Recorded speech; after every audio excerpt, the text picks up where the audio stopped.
kaj so telesni procesi, kaj lahko z njimi naredimo. Odklenemo omejitve, ki so energijske, ki so v koreninah noter, do katere mi nimamo dostopa, ki so skrite pod zemljo v narekovajih.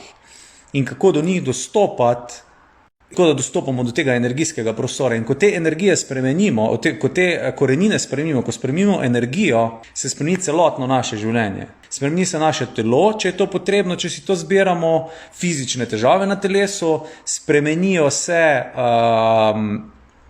se naše dojemanje sveta, spremeni se to, da nismo več v drami in travmi te realnosti, ne? Da nismo odvisni od sufferinga, da nismo odvisni od trpljenja in da lahko stopimo korak naprej, da se zavemo, da dobimo dostop do zavedanja, da dobimo dostop do informacij. To delajo telesni procesi.